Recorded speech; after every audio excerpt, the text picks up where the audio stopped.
আসসালামু আলাইকুম ওরহমতুল্লাহি অবরকাতুহু। সম্মানিত আমার প্রিয় নাজিরিন, কেমন আছেন আপনারা সবাই? দোয়া করি এবং আশা করি আল্লাহ তাআলার রহমতে আপনারা অনেক অনেক ভালো আছেন।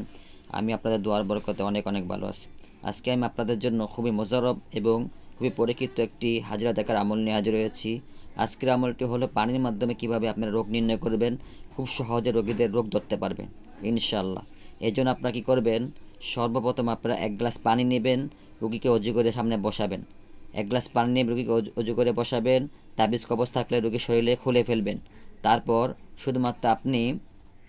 শুধুমাত্র সূরা যুখরুফের ৭৯ নম্বর আয়াত, সূরা যুখরুফের ৭৯ নম্বর আয়াত, ৭৯ নম্বর আবরুম আমন ফাইন্না মুবরিমুন, এই আয়াতটি আপনারা ৭ বার অথবা ১১ বার পরে পানিতে ফুট দিবেন। তারপরে পানিটা রুগীকে খেতে দিবেন। খেতে দিলে ইনশাআল্লাহ সে বুঝতে পারবে সব সমস্যাগুলো। এখন আপনারা যদি দেখেন রুগীর এই বমি আসতেছে, তাহলে মনে করবেন যে জাদুর সমস্যা। আর যদি রোগীর অস্বাভাবিক লাগে, তিতা লাগে, টক লাগে, ঝাল লাগে, তাহলে জিনের সমস্যা। ঠিক আছে, পরীক্ষিত একটি আমল। আর যদি যেরকম আছে সেরকম থাকে, তাহলে মনে করবেন রোগীর কোনো সমস্যা নাই। তাহলে আপনারা এইভাবে হাজিরা দেখুন। কোথাও বুঝতে সমস্যা হলে আমাকে আপনারা হোয়াটসঅ্যাপে নক দেবেন, ইনশাআল্লাহ আপনাদেরকে বুঝিয়ে দিব। আসসালামু আলাইকুম ওয়া রাহমাতুল্লাহি ওয়া বারাকাতুহু।